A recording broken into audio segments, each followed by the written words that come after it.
लोकशाहीचा बुलंद आवाज, रिपब्लिकन वार्ता महाराष्ट्र। 3 दिवसांपासून बेपत्ता असलेल्या विवाहितेचा मृतदेह विहिरीत आढळला। जालना जिल्ह्यातील खादगाव येथील घटना। पती व सासरा दीर यांना घेतले ताब्यात।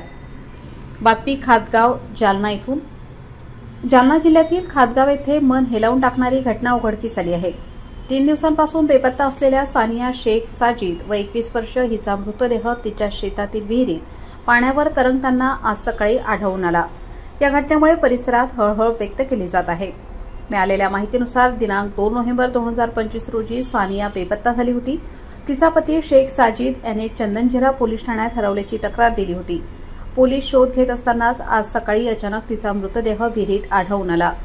चंदनझिरा पोलिसांनी तात्काळ घटनास्थळी धाव घेतली व पंचनामा करून मृतदेह जिल्हा रुग्णालयात हलवला। घटनेची माहिती मिळताच मृत विवाहितेचे माहेरचे नातेवाईक मोठ्या संख्येने जिल्हा रुग्णालयात दाखल झाले। त्यांनी सानियाच्या पती, सासरा व दिरावर पैशांसाठी छळ व मारहाणीचे गंभीर आरोप केले। ते आमच्या मुलीला वारंवार माहेरहून 1 ते सव्वा लाख रुपये आणण्यासाठी दबाव आणत होते। आमच्याकडे पैसे नव्हते म्हणून तिला सतत त्रास देत होते। शेवटी तिला मारून टाकले असा आरोप तिच्या नातेवाईकांनी केलाय। या प्रकरणात पोलिसांनी पती, सासरा व दीर यांना ताब्यात घेतले असून पुढील चौकशी सुरू आहे। चंदनझिरा पोलीस ठाण्याचे सहाय्यक पोलीस निरीक्षक चव्हाण यांनी सांगितले की घटनेचा सखोल तपास सुरू असून दोषींवर कठोर कारवाई केली जाईल। मृत महिलेला न्याय मिळेल असेही त्यांनी स्पष्ट केले। या घटनेतून 9 महिन्यांची चिमुकली आईविना पोरकी झाली आहे। घटना घडली होती, काय सांगाल? 28 मे 2023 रोजी आमच्या भाषेचे लग्न शेळगाव येथील दिलारभाई यांच्या मुलाशी झाले होते। परंतु 2-4 महिने ते चांगले राहिले। त्याच्यानंतर त्याच्या डिमांड जे मुलीला जातक छळ करण्यात आला मुलीचा आणि वेळोवेळी डिमांड करण्यात आल्या। 50,000 1 लाख रुपये मागण्यात आले। आता हे लोक मोलमजुरी करणारे आहेत, माझे जे जाजी आहेत हे लोक मोलमजुरी करणारे आहेत, हे पैसे देऊ शकत नव्हते। आता 7-8 दिवसापूर्वी पण मुलगी माहेरला आली जावई, ते तिचं नावर आणि ते घेऊन आले होते। त्या दिवशी पण यांना पैशाची डिमांड करण्यात आली आणि पैशाची डिमांड पूर्ण झाल्यामुळे आमच्या भाषेची निर्गुणपणे हत्या करण्यात आली।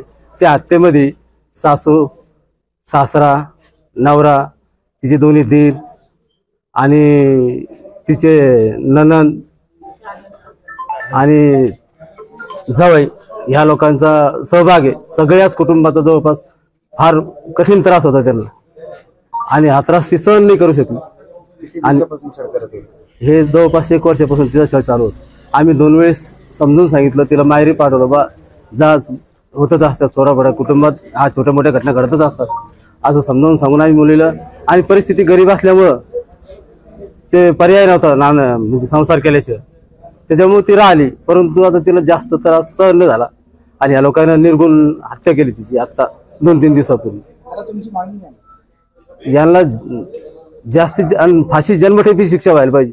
मी तर म्हणतो तात्काळ फाशी द्यायला पाहिजे अशा आरोपींना। यांना समाजात राहण्याचा अधिकार नाही। असे हरामखोरीचे लोक समाजात राहता कामा नये। हे समाज राहिलेच, हे बाकीच्या समाजाला चुकीचा संदेश जाईल असे लोक समाजात राहिले। महिलाचं नाव सानिया होतं आणि तिच्या पतीचं नाव शेख फारूक होतं। काय वय त्या बाईचं? तिचं वय 20 वर्ष, 22-30 वर्ष असं। तुमचं नाव काय आहे? माझं नाव, मी तिचा मामा आहे, माझं नाव रियाज का पठाण।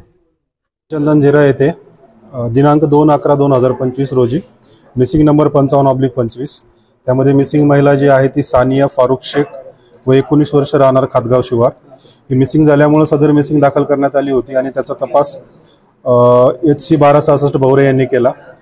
2 दिवस सुमारे हिचा शोध घेतला परंतु तो मिळून आला नाही। त्यानंतर दिनांक आज रोजी जी आहे सदरची महिला ही त्यांच्या शेत शिवारातील विहिरीमध्ये मयत अवस्थेत मिळून आलेली आहे। त्या ठिकाणी आमचे पोपनी दामदर मॅडम आणि आम्ही सर्वांनी भेट दिली आहे आणि त्यानंतर सदरचे प्रेते आता पोस्टमॉर्टम करिता सरकारी दवाखान्यात आणलेले आहे आणि आम्ही सदर याच्यामध्ये पुढील कारवाई करीत आहोत। त्यामध्ये काही संशयित अटक केलेली माहिती? आता यांच्या मयताचे जे नातेवाईक आहेत त्यांच्या म्हणण्यानुसार पुढील कारवाई केली जाईल। त्यांनी जर कोणावर संशय व्यक्त केला तर त्याप्रमाणे गुन्हा दाखल करून आम्ही पुढील कारवाई करीत आहोत। रिपब्लिकन वार्ता महाराष्ट्र न्यूजसाठी भोकरदन तालुका प्रतिनिधी Raju Shah, Jalna. Subscribe now and press the bell icon. Never miss an update.